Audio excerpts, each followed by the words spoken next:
This is the SpaRetailer Podcast, where we talk retail, business, and all things related to the hot tub industry. I'm your host, Megan Kendrick, owner of SpaRetailer Magazine.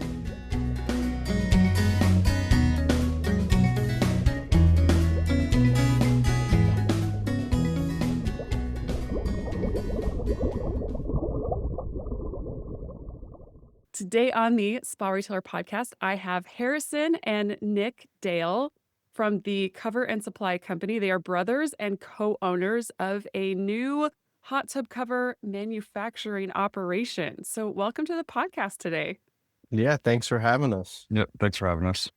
We've had a couple conversations and briefly met you guys in Atlantic City. And so I'm excited to, have you on the podcast and share what you're doing with the broader industry. Yeah, we're excited too. Thanks for having us. So to get started, tell me, where are you guys located? Where do you come from? How'd you end up in the hot tub industry? So we are located in Quakertown, Pennsylvania. We both grew up in the Saucon Valley area, kind of like Bethlehem, Saucon Valley. We have been in the spa industry as long as we can remember. Our parents own a hot tub store named Pelican right next door where we manufacture. And yeah, we sort of just landed here, and it's a really great opportunity, spa covers, as of late with the big COVID hot tub boom. Yeah. So let me ask you, how old are both of you, too? I feel like that is an important note for our audience. I'm 24. I'm 28. Okay. So Harry is 24, and Nick is, did you say 28? 28, yeah. 28. Okay, great. It's not, I get excited to see, young entrepreneurs in the industry, people trying new things. But I think for all of us, we want to see that our industry is moving forward and bringing in new people and new ideas. And so I'm excited to have you guys on. But so you grew up in the industry. Tell me a little bit about your parents' business. So they met at the original Pelican location in White House, New Jersey. And they were causing all sorts of trouble with, I guess, my mother's stepfather. And he was like, this isn't working out anymore. You guys got to go open your own store. He's like, go try and make it on your own. Make your own mess, I believe was the quote. But wait, when you say that they met, like, did they actually met at the store? Like, that's where they, like... Yeah, they were both just employees, and they met each other just being employees there. I think working in the retail industry, your friends are who you work with because you work weekends. Yeah. So they just found each other hanging out with each other all the time. I guess fell in love. Yeah. Well, so where did they go and where was the original store, and then where did they go to do their own thing? The original store was in White House, New Jersey. So that's just off of, if you go off 78, it's kind of around there. Just like, it's probably like 45 minutes from where they are now. And our store now is in Quakertown. Okay. Yeah. And tale as old as time when your parents own a business. And like you said, specifically retail, you're there when the lights are on. That's just becomes your kind of, your life and what everything revolves around. So it sounds like that was the case for you guys, that you were, grew up in the store and, helping out and doing all kinds of stuff. Yeah, I could say I've worked off and on there since I was, 10 years old. Like going in for an extra hand, and then when I was probably late middle school is when I started being on the schedule and working hours. And yes, that was almost 20 years ago at this point. Yeah. My parents owned a small business when I was growing up, and I couldn't have gone and helped, but I did they did pay me, a few bucks to help my mom file stuff. So yeah, you do what you can do. Well, did you guys see yourselves in the industry going, is that kind of what you wanted to do with your lives, or did you have different aspirations as you were growing up? I think we both knew that we would be involved in some other sort of way. But as you'll find out maybe a little later in the podcast, we both started out doing very different things than being in the hot tub industry. And I think it's important that you don't close yourself off to those experiences if you are in a family business situation, because I learned a lot from my other jobs that I really hated. I did. That's funny. So what did your trajectory look like then? So I graduated from the University of Tampa, and I wanted to stay down there because I like the warm. And I honestly didn't want to go to college at first, but I was like, hey, you know what? I have an opportunity to go live in Florida for 4 years. I was like, I'm gonna go do it. Yeah. So I ended up staying there afterwards with my girlfriend, and I got a job in the oil and gas industry. Oh, that's what my husband does. Yeah. That's interesting. Um, Like in Florida, though, that's not maybe, I mean, unless you're doing offshore stuff. no, I mean they own like a small chain of convenience stores, and they were like a petroleum jobber, but I did marketing. I was the guy Okay. when you get your gas pumped, you see the little sign on top of the gas pump. I made those. It was my main Okay. job. Okay. That's so funny. I mean, what were some of the things that you liked about it, and that some of the things that you were like, "No, I need to go do my own thing or get back in the family biz." I like being creative. It was nice to, do like graphic design stuff. I mean, that's still somewhat of a passion of mine. If you ever check us out on Instagram, I like making all the videos and doing all that stuff. That's very fun. But I honestly just could not sit at a desk at all. Yeah. It was really hard for me to sit still and not work with my hands. And it's also different when you grow up in a family business. I was used to being in a position where I had room to make more decisions. Sure. It was really hard to, sit there and be like, well, I know I can do this better, but I can't because someone else says I can't, you know? Exactly. Yeah. Yeah, absolutely. How about for you, Nick? I graduated from Lehigh University in 2020. So like COVID hit and I graduated a month later. Great. Job market was obviously not great. I worked in the store for about a year after I graduated. And then I need to move out and go do my own thing. I moved to Philadelphia and was working in an Amazon warehouse in a delivery station.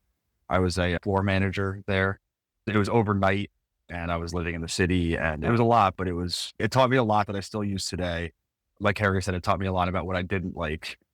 And I was given an opportunity like this. Yeah. I graduated at the end of 2007. So, I mean, not quite the same as COVID, but it was like within a month, the economy completely crashed. And yeah, finding a job is not great. You kind of took what you got. And Yeah, what do you know? That was a pool magazine. right. Yeah. I was like offered at Amazon. I was like, I'm taking it just because it was something else, basically. Yeah. And it was overnight and it was heavy and a hard job, but Yeah. I'm glad I did it. I'm the person I am today because of it. And it taught me how to really work. Yeah, absolutely. So, I mean, growing up in a family business, I mean, what did you learn about kind of how did that shape how you're building your company now? I mean, what were some things that you saw your parents do that you were like, yes, we're taking that and just kind of shaped your vision? I think it's the level of care that I saw, like there weren't employees, they were the business essentially, and just like like you do your best always, as much as you can, and you're in it. It's not a job; it's a life. Basically, is what I took the most from it. Yeah. Yeah, I don't know if you absolutely. have any more, Harry. I would just say that, there's good times and there's bad times, and you have to show up just as much as the good times. You have to show up on the bad times. And, you know, you don't get the luxury of turning it off when you go home. I mean, even now, like I go home and I work on my computer very late at night. I think about all the hot tub covers I have to make when I go home. I take weekend trips with my girlfriend, and I drive a delivery van most times because she lives in upstate New York. So I'm always selling something, but it's not something you can turn off, and you have to be willing to do whatever it takes. Yeah, absolutely. So, coming from the retail background, I mean, what were you seeing that made you think, hey, we should start a cover company? There's an opportunity here. I mean, mainly the fact that I think the Northeast is probably one of the biggest markets for hot tub covers. Like 25% of the country's population lives within 4 hours of us, somewhere Right. around there. And, there are a few manufacturers in our area, but nothing, so massive, and nothing with that's their sole focus. And, there was the boom of hot tubs during COVID, and, people are getting killed on freight. Our customers are, and as well as whatchamacallit, online direct to consumer hot tub covers. It's a big one. You Yeah. know, Selling the hot tub is one thing, but providing for your customer afterwards, there's a lot of money in that. And people, you can't miss that mark. Yeah, I mean, it's kind of that. I mean, they talk about this in business all the time, right? Is like the cost of acquiring a new customer is really high, right? So if you can get more from your existing customers. That's a much, much more efficient way to grow your sales than going out and finding new customers every single time. So yeah, I mean, absolutely. So, I mean, how did you get this started? I mean, what happened? Well, we thought we were smart and we sourced some skins through China. And the day they were about to leave China is when the tariffs hit. So then we Great. were scrambling and we were like, oh my God, like this is bad. Because I mean, we had expected costs, we had everything laid out. And, that's also another part of owning your own business is sometimes it hits the fan and you don't know what to do. So you got to figure it out. Yeah. So we ended up delaying actually starting by a couple months until things calmed down a little bit. And it ended up being okay. But we are currently making hot tub covers in an old antique shop that used to be a home and garden center that used to Okay. probably be something before it. Yeah, for So we were sure. very much bootstrapping. As you can tell by our office, it's not exactly, a palace, but it does its job. I've been in many manufacturing facilities, and very rarely are the offices palaces. They usually look like that. So don't put yourself down too much for that because no matter the size, they look about the same.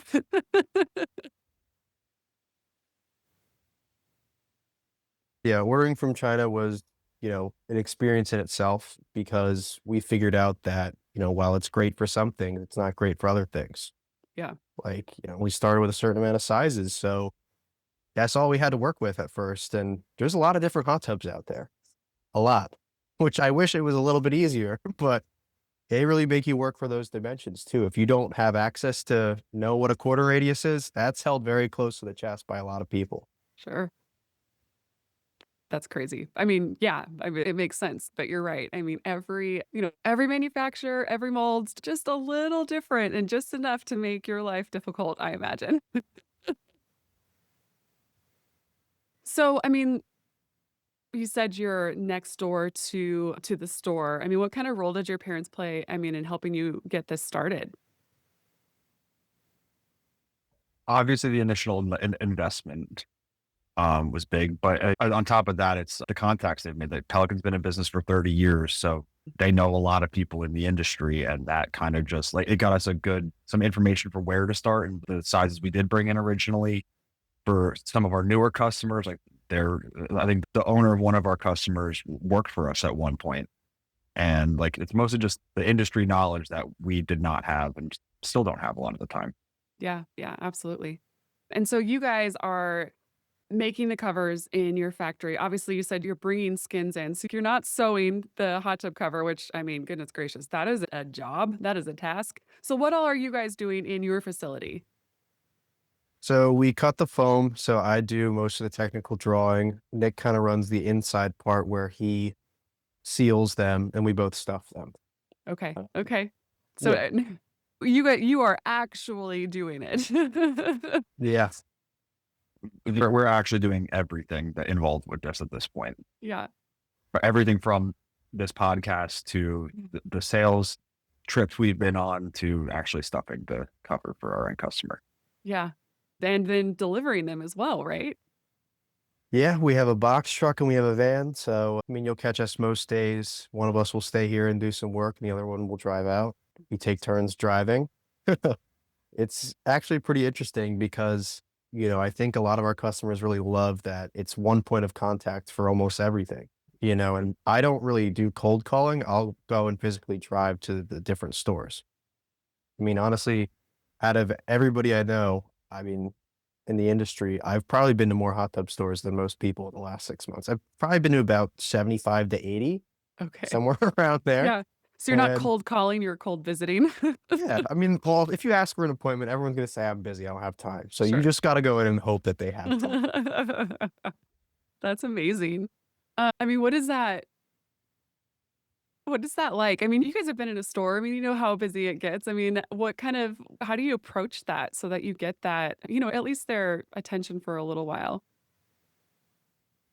During the week, obviously, of course, helps because it's usually pretty slow on a Tuesday at 1 Sure. afternoon. Yeah. But aside from that, it's they're not expecting one of us to walk in to try to sell them anything. Just our young faces that I wonder what they think when they see one of us walking in. And like, hey, I'm trying to sell you something. Hey, I'm a hot tub manufacturer. I wonder what they think when they see that face attached to that. Yeah, absolutely. We'll have to talk to some of them and find out and see what they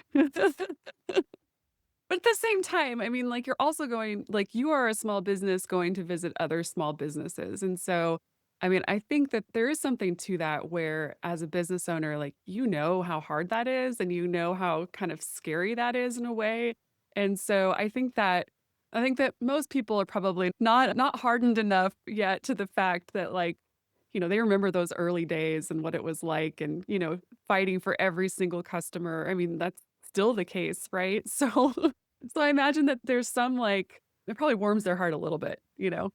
The, the owners of the businesses that we talk to, for sure, like that is like they love what we're doing. They love talking to us, hearing what we're doing. Whether they're going to buy from us or not is beside the point. They like the look on their face when they see us and what we're doing is it warms my heart too. It's Yeah.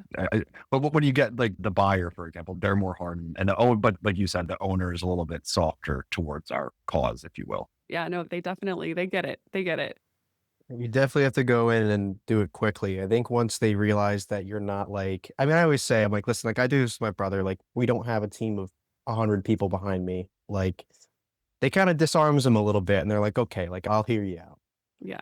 Yeah, absolutely.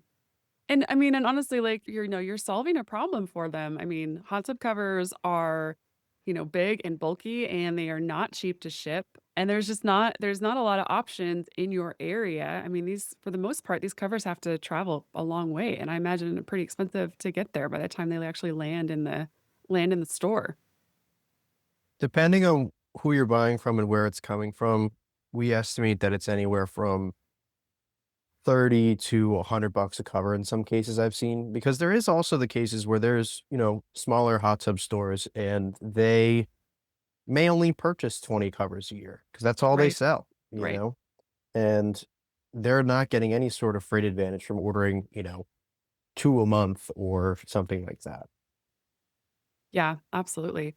I mean, do you feel like that is one of your biggest sales points for these guys is, kind of is that you can, get them what they need for way less money. And by the way, I'm going to drive it there myself. Yeah, I mean, also a lot of how we, make agreements with our customers is like if you hit a minimum order quantity, I'll bring it to you and it's always free to pick up. And most of the people are within, 2 to 3 hours away. So it's not that crazy. Yeah. So when you started, how many sizes and colors did you go with? Because like you said, I mean, there are many options out there. So how did you decide like these are the ones we're going to go with? Prior knowledge from our Pelican stores, we brought in what they sell the most of it in models that we're familiar with as well. Right. And one color black, just because it's a black hot tub cover. But like somebody who's going to buy a black hot tub cover, whether it's they're like if they need a hot tub cover, that doesn't matter the color is what I'm Yeah. trying to say. Well, I Like mean, and honestly, like black goes with everything. Right. exactly. Also, when you have the ability as, a retailer, when a customer comes in, they're like, I need a spot cover. And you say, okay, I have one. It's right here. And they're usually like, okay, fine with that. Versus if you're like, okay, I want it in gray. They're like, all right, it's going to take 8 weeks. They're like, ooh, I don't know about that one then. Think black's fine with me.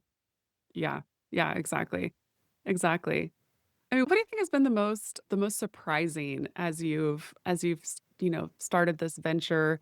I mean, it's been about a year, maybe a little less than a year since you started. I mean, what has been the thing that's been the most surprising to you for, running a business or dealing with customers or just being in manufacturing that you didn't expect? I mean, I would say for me, it's probably about how many different roles we have to cover. I mean, not that it was a huge surprise, but just like the actual depth of it. I mean, I probably look like a lunatic every day. I'm going and stuffing a cover, then I'm running to my computer to answer an email. Then I have to run outside because I don't have cell service in my building to answer a phone call. So it's hard just like, being in 10 different places at once. And, the sales is definitely a lot harder than I thought it would be. I mean, I don't come from a sales background. I mean, obviously, I would like to think I'm somewhat personable, but it's hard. I mean, like when I drive home after a day of going out and selling, my social battery is way drained, you know? Oh, yeah. Man, I can totally relate to that. And I don't have to go see them in person. I'm just making phone calls. I think my But biggest surprise in our manufacture process is the level of precision that goes into a hot tub cover is I thought you kind of just like throw it together and make it work, but it's like a lot of care has to go into each panel you stuff. And like you got to make sure that the corner radius is tight, and you got to make sure that when you put the block in the skin, it's got to be straight and on the seams. And like the level of care is really, but like how individual one hot tub cover is and the amount of work that goes into one, didn't expect it at all. yeah, I do think I have been in cover factories in the past. And yeah, it is shocking how many touch points there are in making a hot tub cover. And yeah, I mean, it's not an easy thing. It is a labor intensive thing. It is a skilled thing to make. And I mean, did you guys have to, I mean, what was it like? You're doing it yourselves. I mean, what was it like to learn even just the equipment and like, this is how you actually go about making this correctly? So, I mean, I'll start off by saying that neither of us come from engineering backgrounds. So that was a challenge in itself. But I mean, you just have to sit down and trial and error, and you're reading manuals and figuring things out. I mean, we're lucky that, I mean, all the equipment we bought is from the US. So the support that from the companies that we bought it from is, massive. I mean, it's also not cheap machinery. Like it's high intensity. So, Never is. if you're spending a lot of money on machinery, you'd hope someone would answer the phone and tell you what's wrong with it if you need them. Yeah, I absolutely. mean, on a day-to-day basis, I mean, we're on all the machines. So, you have to learn it like the back of your hand. There's no Yeah. other option. Are you guys having to like, I mean, are you working off like CAD drawings? Are you creating like, I mean, what is it like?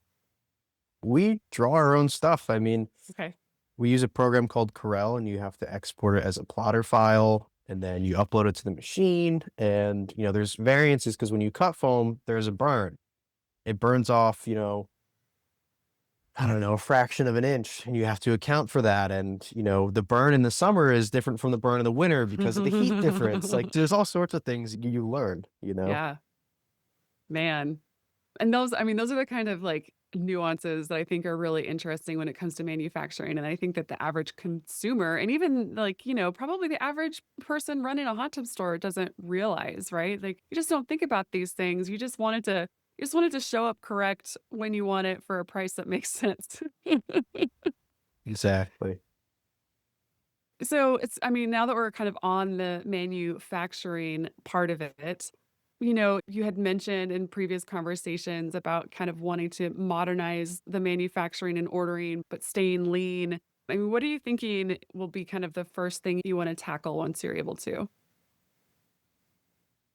So we just launched our new website, which does have a dealer portal, which we're very excited about. And Oh, this that's is great. since the first time we've spoken, we got our dealer portal up and running. I actually ended up building a warranty system because I got quoted $15,000 for one, and I was like, absolutely not doing it. So I used ChatGPT to code me a warranty system, and it actually works pretty well. Hey, man, We I've used bought ChatGPT to code things for our website too. It's awesome. I was totally shocked. Like, I mean, we have a whole system. We bought a new printer with these special labels that are supposed to be resistant to chemicals and water. And each panel of the cover is labeled with its own unique serial number, so you know what fails. I mean, that's sort of where we've been up to in the last couple months. And next, we're looking to upgrade our sealing process. Right now, we use a vacuum sealer, and does a very great job, but it's just slow, very Sure. slow. Okay. So I think those are expected to come around mid-March. We have some new sealing machines, and that should be interesting because I get to learn another new machine. So Yeah. that'll be real fun. But we should be able to increase our output by like 50% or more with these new machines. Okay. With the two of you, I mean, about how many covers can you make in a day if you need to? Our record, I think, was 22, so about 20. That's pretty good. I would expect it to be lower. So that's pretty Yeah, impressive. and that's just the two of us. Sometimes we get some extra help and we can do even more. But the record with just the two of us, I think it was 22 somewhere around there.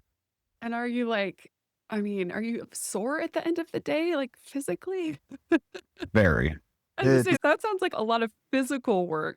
it's funny that you mentioned that because so our first week that we were making hot tub covers, I mean, it was, we kind of got everything settled on like a Thursday or Friday. Then we started making it that next week. So from Monday to Friday, we worked, made hot tub covers and whatever else. And on Friday, I mean, my dad doesn't come in on a day-to-day basis. I mean, even like last week he came in and was like, "Oh my God, you guys are doing lots of business." I was like, "Yeah, that's what I've been saying." Like, but we sit down at the end of our first week in business and he's like, "Okay, like, what are your thoughts?" And we both looked at each other and it's like, we're tired, we're sore, we're, nervous because, there's a lot of problems that arise. Yeah. Um, I believe the phrase I used as a joke was, "I don't even think athletes are performing at this level." That's what I said. And that's, of course, our dad's favorite story to tell people too when he talks about this company. Is that conversation at the end of our first week. Yeah. Yeah, I think most people look pretty shell shocked after their first couple weeks in business, but then you throw in the labor aspect of it, and yeah, I imagine you looked a little rough. It's also about adjusting to being comfortable in chaos, you know? Yeah. I mean, some days you're gonna leave work and things are still gonna be chaotic, but you have to go home and sleep. So you gotta get up and, learn how to sleep and still be fine with going in the next day and solving whatever you have to solve. Yeah, you know what, and I feel like that was maybe the biggest adjustment for me going from an employee to a business owner was that mentality, right? Is that you do have to find some ways to turn it off, and you never really do. Like there's always that in the back of your mind kind of playing out. But yeah, you do have to learn how to turn it off at some point so you can do the other things that are important to in your life, right? Like sleeping and, for me, like taking care of my children, those kind of things where it's like you have to do those things. And so you've got to kind of figure that out. And it's really hard. Yeah, I mean, and then like we said before, our customers are in retail, so they work on weekends, and then you gotta be able to answer the phone on weekends when someone has a question. Yeah. Yeah, absolutely. So, you mentioned the tariffs. It was interesting when I was in the Atlantic City show. I talked to several manufacturers, and it was something that everyone brought up when they were reflecting on 2025 was just how, hard it was to go through that period where they didn't really know what was going to happen. People thought they were going to go out of business. I heard people talk about like, tariff bills that were like, not just multi-million dollars, but like tens of millions of dollars where it was just like we can't survive that. I know you said you kind of paused until you got started, but I mean, did you feel like maybe you were cooked before you even got going? I think briefly, but, we were kinda under the mentality that it's too late now, if whether you like it or not, you gotta Yeah, figure welcome to out. being a business owner. There's no I going mean, back. the other thing is, we panicked at first, but, the issues that you are experiencing, everybody else is too.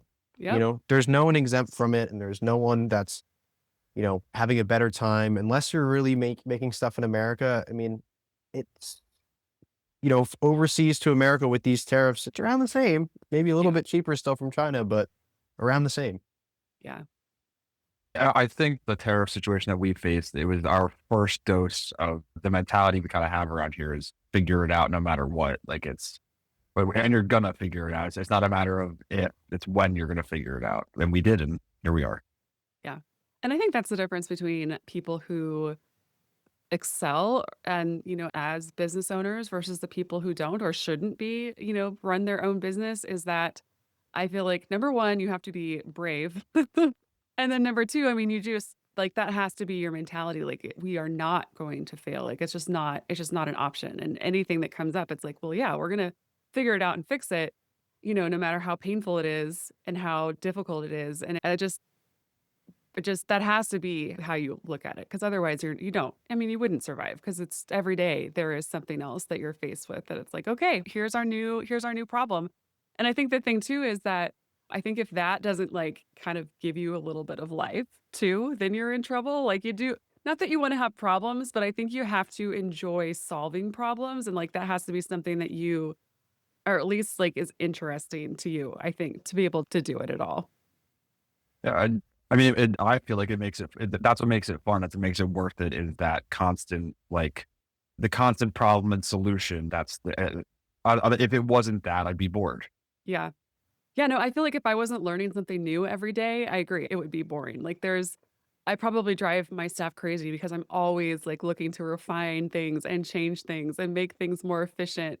But like everything is moving so fast and that's what kind of makes it fun and interesting and yeah, and I love learning. I love learning that I can use ChatGPT to code things for my website when I don't want to take the time to ask our developers to do it.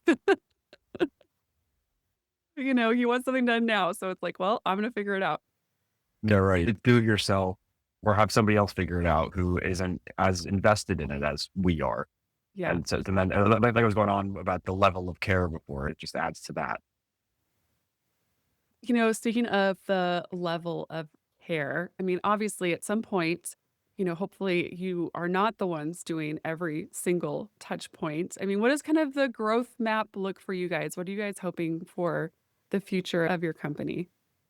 Well, in the near future, maybe 6 to 8 months from now, we are moving into a new space. I do know that is happening. Okay. So we're building like a pole barn, if you want to call it that, with some space. So now everything will be under one roof. I mean, for reference, we got a pretty gritty over here. I mean, our foam cutter is outside, and if you've been in the Northeast in the last couple weeks, it's been cold. It's been really It's been cold. a bit of a mess out there. And I mean, as you can see, behind you here, that's our heater, but this is just our office. And, it's tough, but, we're excited to move into a new space, have everything under one roof. We're already getting to the point where we're going to have to start hiring people sometime in the next 3 months, which is going to be an interesting process Yeah. because a lot of things when you learn as you go, you don't really write it down because you don't have time. So, like, I'm going to have to sit down and with somebody and maybe explain to them some things that I've learned that is not, apparent. But yeah, I mean, even now, like we're growing exponentially by the week. I mean, so our first 5 months, we started in, I think, July or whatever. So that's to the end of 2025. We sold, I don't know, maybe 250 spot covers, somewhere around there a week, or just like total. I mean, not 250 a week, sorry. But in the last 2 weeks, I've sold 94. So, that is exponential growth right there. Yeah, We had absolutely. our first order where someone ordered over 60 covers in, 2 weeks into the new year. And we were like, oh my God. Which also creates cash flow problems as you're growing because, you Yeah, have to put out absolutely. for all those materials. So it's tough balancing everything. Yeah, for sure. And then once you bring another person into the mix, once you're responsible for someone else's livelihood, like that's a whole different level. Like it's one thing if you're screwing up your like personal finances, right? But when you bring another person into the mix, it's a whole new level of like, okay, now we have another family that we have to take care of and you know, them getting paid becomes more important than you getting paid.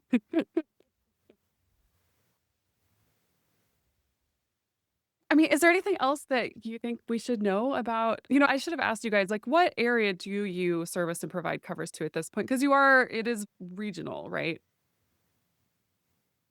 We, most of our customers are in Pennsylvania, New Jersey, New York.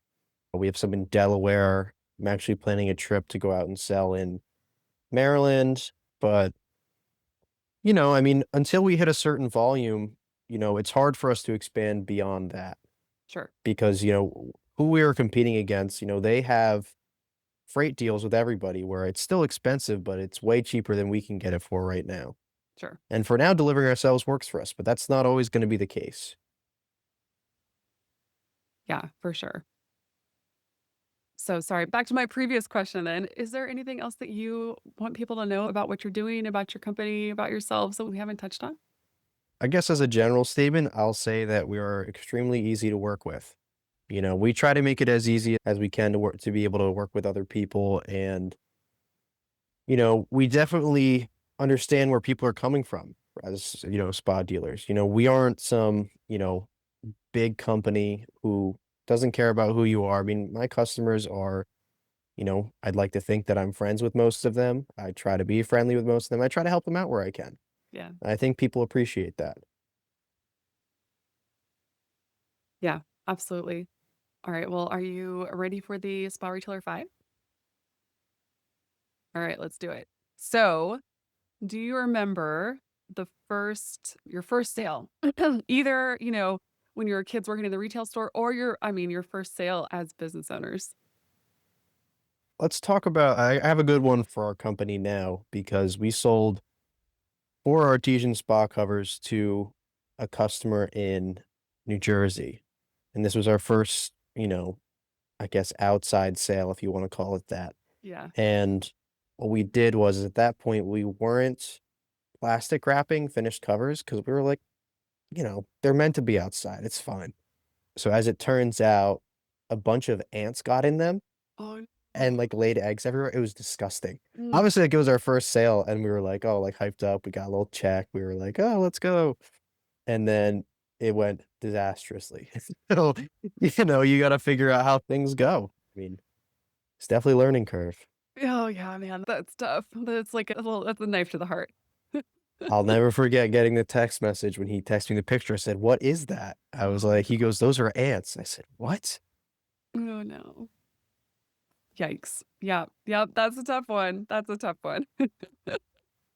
How about for you, Nick? I mean, I sold my first above ground pool. I was probably 15 years old, but Okay. in the not that was just at the store. But my first spa sale was I also run an e-commerce website, and I sold a Frog Addy system on it. I'll never forget getting like the email that we sold something, Yeah. and then from there, like I sold, I don't know, 250 of the it's a kit with the Addie's ball and the replacements. I probably sold 250 in like 3 months, and like just I just remember like being like, oh my god, this is working kind of thing. Yeah. It wasn't a lot of money, and it wasn't like, but it was Proof of just the concept. proven concept exactly. What was your first real job? Maybe it was at the store, but like your first W-2 paying job, not your dad gave you a couple extra bucks. Yeah, my first W-2 was at the store. Okay. I couldn't drive yet. I know that yeah, I was 13 or 14 years old, just like doing ski rentals and helping out in the warehouse of the spa portion of our store. And yeah, 13 or 14, I think was my first real job. And then I'd say my first real job was the Amazon job I mentioned before. Okay. Okay. How about for you, Harry? I mean, it would be Pelican. I also worked at the smoothie shop Pliables for a while when I was in high school. And I've done a bunch of like oddball stuff all around. I had internships in media. I've had an internship for a company that makes cheese. Like I've done like a lot of random stuff. Yeah. Okay. Okay. Yeah. Some like cheese. That's a new one. That's a new one. We've had lots of food service, lots of different things, paperboy, but yeah, no cheese. That's a new one. That was probably my first one outside of my family's business. Yeah. I forgot to mention my first job outside of my family's business was washing dishes at a restaurant Yep. in the summer. Yeah, Okay. for $7.25 an hour, no AC in a dirty dish room. Oh man, I just can't. Yeah. I mean, oh, to be young. So, what would you guys say is maybe this doesn't have to be with with your business, current business. It could have been from a past job, but what would you say is your worst idea, product? I don't know, the biggest flop that you have tried in the past? I would say career-wise, I I did freelance marketing for a little bit, and that was really terrible. It's not that it was terrible. It was just a mess. I was still in Florida. The hurricanes like sort of ruined everything because I did restaurant marketing, Okay. and you're the last person to get paid when a restaurant is closed for 3 weeks. But for the cover company, I would say probably bringing in as many accessories as we did. If anyone out there is listening and wants, I don't know, 300 LX pumps, give me a Mm, call, you okay. know? Okay. Yeah. Yeah. So yes, maybe stick with the covers and not with the other supplies. For me, it was probably thinking I would be okay as a person working overnight at Amazon, and much respect to people that can do it. I just learned very quickly that I couldn't.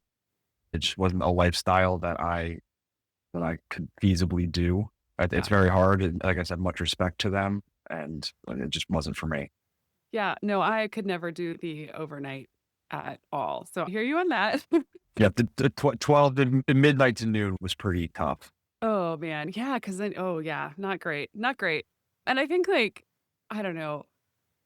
I think we always, in a lot of like cases, like overestimate our abilities. Like we're like, oh, I can power through it. It'll be fine. Like I'll figure it out, and then at some point you're like, oh, nope. You know what? This is not a power through it situation. I need to move on.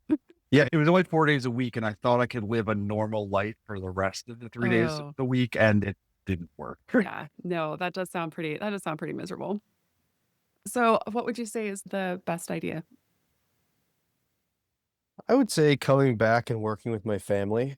I mean, it's definitely a different dynamic that most people have in their lives, but I mean, I wouldn't change it for anything. Yeah. There's good and bad that comes with it. Nick and I, not only are we brothers, I mean, we hang out outside of work. I mean, other than family events, and there's good days and there's bad days. That's still your sibling. You're still going to argue sometimes, but working with your family is important, and especially to be united and have someone who's in a similar situation as you is really awesome. Yeah.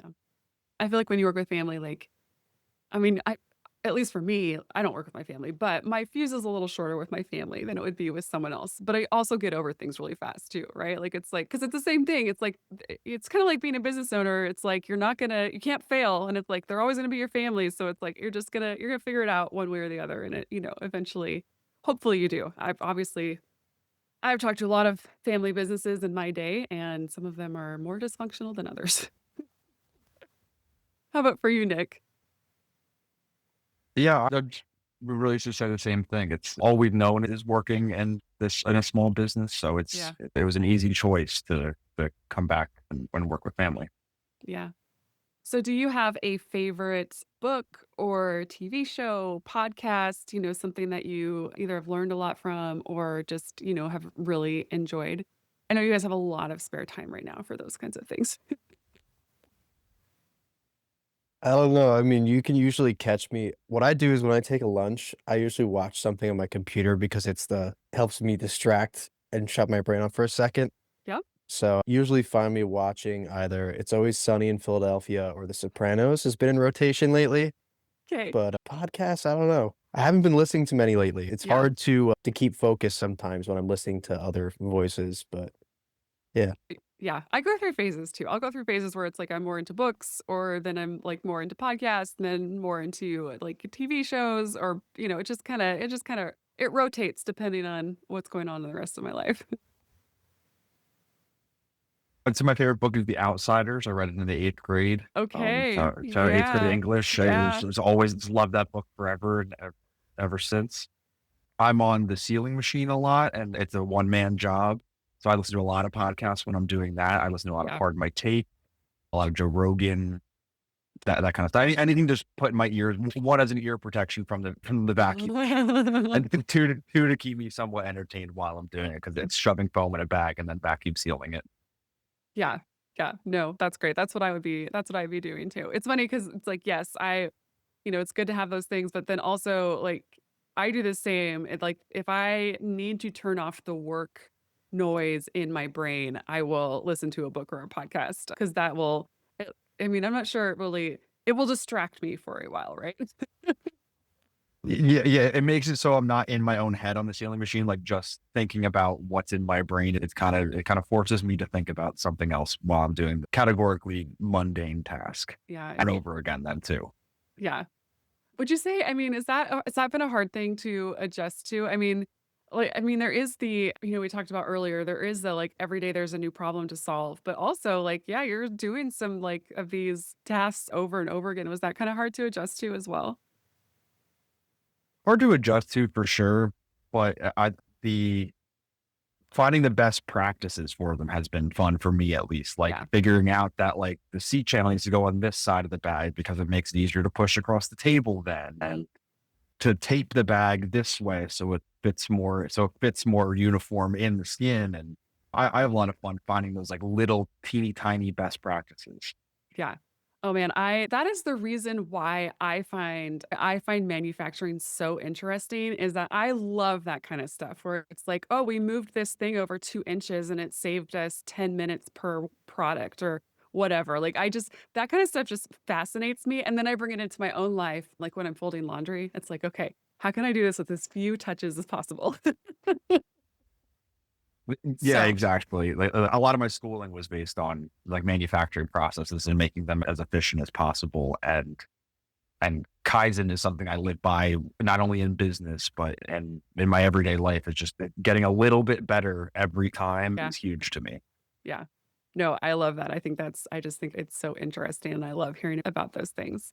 Well, you guys, thank you so much for coming on the podcast. I really appreciate it. It's been really fun to meet you and get to know you. I should say, so after our first conversation, I got a nice like handwritten note in the mail, which, I was like, man, that's that like it brought me back to like the new business owner days. I was like, that's something that I would have done. Like it was very nice. So anyway, I can't wait for, the rest of the industry to hear your story. So Expect in the mail, I'm cutting you out a big foam sign of your logo, okay?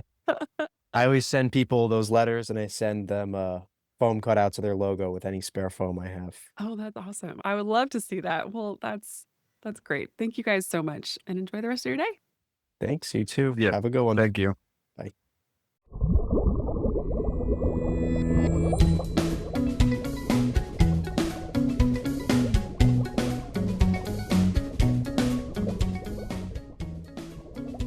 The SpaRetailer Podcast is a production of SpaRetailer Magazine. Let us know what you think by leaving a review or emailing us at podcast@sparetailer.com. Thanks for listening.